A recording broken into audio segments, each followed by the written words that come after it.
Assalomu alaykum hammaga. Bugun biz rivojlanishda nuqsoni bo'lgan bolalar reabilitatsiyasi fani yuzasidan frontal logopedik mashg'ulot tahlili mavzusida gaplashamiz. Bunda biz rejalarimizni frontal logopedik mashg'ulotlar nima, ushbu mashg'ulotlarning asosiy maqsadi, qanday qilib samarali logopedik mashg'ulotlar o'tkaziladi, mashg'ulotlarni baholashda qanday mezonlar qo'llaniladi, shu kabi savollarga javob olishga harakat qilamiz. Frontal logopedik mashg'ulot tushunchasi bu o'zi nima? Frontal logopedik mashg'ulotlar bu og'zaki nutq va nutq rivojlanishidagi muammolarni hal qilish uchun mo'ljallangan yuzma-yuz ishlash usuli. Bu metodda shaxs bilan individual tarzda muammolarni aniqlash va hal qilish afzalligi ko'rib chiqiladi. Nutq kechikishi yoki fonetik muammolarni tuzatishda keng qo'llaniladi. Bu esa o'quv jarayonida muhim ahamiyatga ega hisoblanadi. Frontal mashg'ulotlarning asosiy elementlari nima?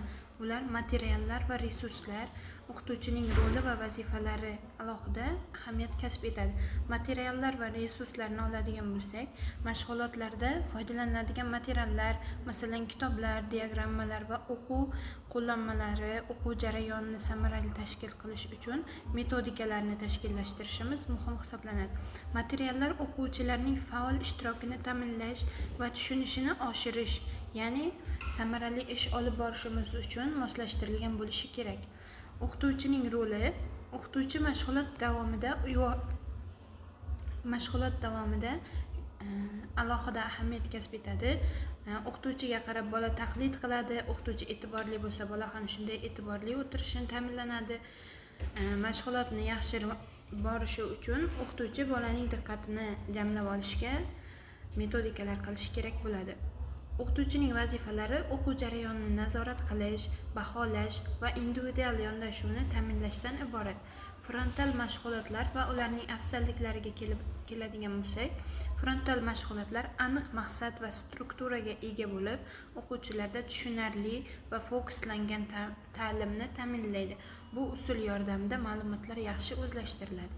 Ushbu metod o'quvchilarda faol ishtirokni rag'batlantiradi, amaliy ko'nikmalarni rivojlantiradi va fikrlash va muammoni yechish qobiliyatlarini oshiradi. O'qitishda samarali va vaqtni tejash imkonini beradi, chuqurroq tushunishga yordam beradi va pedagogik jarayonni optimallashtiriladi. Frontal mashg'ulotlar uchun metodikalar. Frontal mashg'ulotlarni o'tkazishimizda biz turli metodikalardan foydalanishimiz mumkin. Masalan, oddiy dislalik bolalar bilan ishlash jarayonimizda taqlid qilish usullari, mexanik usullar kabilardan foydalanishimiz mumkin bo'ladi. Bunda qaysi tovushni qay darajada ayta olmasligi yoki tovushning boshqa tovushga almashtirilishidan kelib chiqqan holda qo'yiladi. Bunda o'qitish usullari va strategiyalari sifatida vizual metodlar, amaliy mashg'ulotlar va guruh ishlari keng qo'llaniladi. Bu yondashuvlar o'quv jarayonini qiziqarli va samarali qilib beradi. Sodda fikrlash uchun oddiy rasmli kartochkalardan foydalanishimiz ham mumkin bo'ladi. Frontal mashg'ulotlar va ularning natijalarini oladigan bo'lsak, frontal mashg'ulotlar o'quvchilarning nutq, fikrlash va muloqot ko'nikmalarini rivojlantirishda muhim rol o'ynaydi. Ular orqali o'quvchilar o'z fikrlarini aniq va ravon ifoda etishni o'rganadi. Bu esa ularning umumiy rivojlanishiga yordam beradi, ijtimoiylashuvini yaxshilaydi. Natijalarga erishish uchun o'quvchilarning rivojlanish ko'rsatkichlari doimiy ravishda baholanib boradi. Kelajakda bu usullarni kengaytirish va individual ehtiyojlarga moslashtirish uchun yangi metodlar ishlab chiqilishi kerak bo'ladi. Frontal mashg'ulotning asosiy maqsadlarini oladigan bo'lsak, nutq rivojlanishini ta'minlash, so'zlash va tushunishni rivojlantirish. Keyingi o'rinda esa o'zaro muloqotni kuchaytirish, fikr almashish va jamoaviy ishlash ko'nikmalarini rivojlantirish, o'z-o'zini anglashni oshirish, shaxsiy rivojlanishga yordam berish va fikrlarni ifoda etish, ijtimoiy ko'nikmalarni rivojlantirish, jamiyatda muvaffaqiyatli muomala qilish imkonini yaratishdan iborat bo'ladi. Mashg'ulotlarning o'ziga xos jihatlari, o'quvchilarning ehtiyojlarini inobatga olish, o'qituvchining roli va ta'siri, o'zaro baholash va faol ishtirokni ta'minlash muhim. Bu elementlar mashg'ulotlarning samaradorligini oshiradi va o'quvchilarning rivojlanishiga yordam beradi. Frontal mashg'ulotlar va ularning bolaga ta'siri. Har bir mashg'ulot jarayonida bolaga biz ijobiy natijalar berishga harakat qilamiz. Ya'ni nutq qobiliyatlariga ijobiy ta'sir ko'rsatish, ularning so'zlashuv va ifoda qilish imkoniyatlarini kengaytirishdan iborat bo'ladi. O'qitish jarayonida motivatsiyani oshirish orqali o'quvchilarning faol ishtiroki ta'minlanadi. Biz bolaga qanchalik rag'batlantirib bersak, u biz talab qilayotgan metodikalarimizni yaxshi bajarib bera olishi mumkin bo'ladi. Shuningdek, o'zaro muomala va jamoaviy ishlash ko'nikmalarini rivojlantiradi. Begona bolalar yonida yoki mehmonga borganda bola bemalol muloqotga kirisha olishi yaxshilanib boradi. Shaxsiy va ijtimoiy o'sishda yordam beradi. Bu jarayonlar o'quvchilarning o'z-o'zini anglash darajasini oshirishga ham xizmat qiladi. Bu esa ularning shaxsiy rivojlanishida muhim. Frontal mashg'ulotlar orqali o'rganish jarayonlarida o'quvchilarning o'zaro muloqotini kuchaytirish uchun faol muhitni yaratishimiz muhim bo'ladi. O'qituvchilar interaktiv metodlar, savol-javoblar va guruh ishlari orqali dialogni rivojlantiradi. O'z-o'zini baholash ko'nikmalarini rivojlantirish uchun o'quvchilarga o'z natijalarini tahlil qilish imkonini beramiz. Ijodkorlikni rag'batlantirish uchun yangi loyiha, muammolar asosida ishlar tashkil qilish kerak bo'ladi. Bu jarayonlar o'quvchilarning mustaqil fikrlashini, ijodkorligi va faol qatnashishini oshirib beradi. Frontal logopedik mashg'ulot uchun biz materiallar tayyorlashimizda kerakli bo'lganlarni olishimiz, ya'ni o'quv qo'llanma va yordamchi resurslar oldindan tayyorlanishi kerak bo'ladi. Bu jarayon o'quvchilarning ehtiyojlariga mos keladigan materiallarni tanlashni o'z ichiga oladi. Ya'ni biz distlalik bolaga zondlar, massaj uchun kerak bo'ladigan sujoklar yoki kartochkalardan foydalanishimiz mumkin bo'ladi. Biz vaqtimizni rejalashtirib olishimiz mumkin bo'ladi, chunki bolani vaqti belgilab olinadi. 40 daqiqalik vaqtni biz samarali olib borishimiz uchun vaqtimizni rejalashtirib olamiz. Bunda birinchi dastlabki 5 daqiqamizni salomlashuv, tanishuv bilan olib boradigan bo'lsak, keyingi 5-10 daqiqamiz esa asosiy qismiga tashkil etiladi. Bolaga logopedik mashg'ulotlar, artikulyasion mashqlar, nafas mashqlari, tovushni nutqga qo'yish jarayonlari olib boriladi. Keyingi daqiqalarda esa bolani diqqatini jamlash va charchog'ini chiqarish uchun ritmik o'yinlar yoki boshqa usullardan foydalanishimiz mumkin bo'ladi va keyin takrorlash va uyga vazifa beriladi va biz 40 daqiqamizni samarali tashkil etgan bo'lamiz.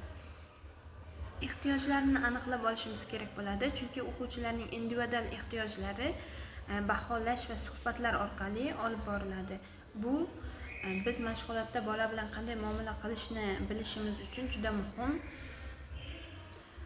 Kommunikatsiya qobiliyatlarining kuchli va zaif tomonlarini aniqlashimiz ham kerak bo'ladi. Bola bilan qanday ishlashda biz undan namunalar olamiz. Mashg'ulot jarayonida o'qituvchining roli qanday? Chunki motivatsiya berish, yordam va qo'llab-quvvatlash, muloqot va baholash o'qituvchi orqali amalga oshiriladi. O'qituvchining motivatsiya berishdagi roli o'quvchilarning ishtirokini va qiziqishini oshirishda muhim. Ular uchun motivatsiya vositalarini aniq va samarali qo'llash kerak bo'ladi. Yordam va qo'llab-quvvatlash. O'qituvchi bola qilolmayotgan vaziyatda o'quvchini urishmaslik yoki tanbeh bermasdan unga taqlid qilish yoki namuna ko'rsatish orqali biz yordam va qo'llab-quvvatlashimiz mumkin bo'ladi. Bu jarayonda individual ehtiyojlarni hisobga olish muhim. Muloqot va baholash. O'qituvchining muloqot va baholashdagi roli o'quvchilarning rivojlanishini kuzatishda va muvofiqlashtirishda asqotadi. O'quvchilarning fikrlarini tinglash va konstruktiv baho berish ular uchun motivatsiya manbai bo'lib xizmat qilishi mumkin bo'ladi. Faol ishtirok usullari, baholash imkoniyatlari, baholash mezonlari o'qituvchi tomonidan tashkil etiladi. O'quvchilarning faol ishtirokini ta'minlash uchun muloqot, guruh ishlari va rolli o'yinlardan foydalanish, sahna ko'rinishlari olib borish, tashkillashtirish ham mumkin bo'ladi. Bu usullar o'quvchilarning fikr bildirish va o'z fikrini ifoda etish imkoniyatini kengaytiradi.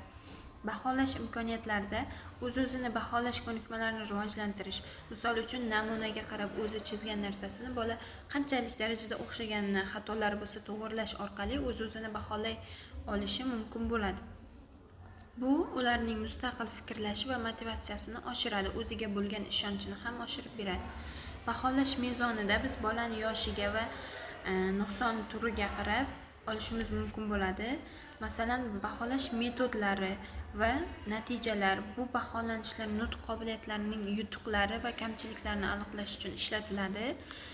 Nutq o'zgarishlarining misollari, talaffuzdagi yaxshilanishlar, dastlab mashg'ulotga kelishda qanday bo'lganu, keyinchalik mashg'ulotlar o'tilishi natijasida qanchalik yaxshi natijalarga erishganligi haqida ham o'zgarishlarni belgilab borishimiz mumkin bo'ladi. Ya'ni, masalan, fonematik eshituvda nuqsoni bo'lgan bola bo'lsa, fonemalarni ajrata olishi, so'z yasay olishi, so'zlarni to'g'ri talaffuz qila olishi, nutqni oqimi, to'g'ri ravon fikrni bildira olishlarini ham olishimiz mumkin. Bu o'zgarishlar o'quvchilarning rivojlanishini ko'rsatadi. Kelajakdagi usullarni aytadigan bo'lsak, kelajakdagi usullar individual ehtiyojlarga moslashtirish va texnologiyalar yordamida baholashini yaratishi mumkin. Bu yondashuvlar baholash jarayonini aniqroq va samaraliroq qiladi. Tahlil va tavsiyalar. Bolalarni nuqsonidan kelib chiqqan holatda biz ularga tavsiyalar berishimiz mumkin bo'ladi. Bunda biz turli xil metodikalar, uyda oson bajara oladigan mashg'ulotlarni aytib o'tishimiz mumkin.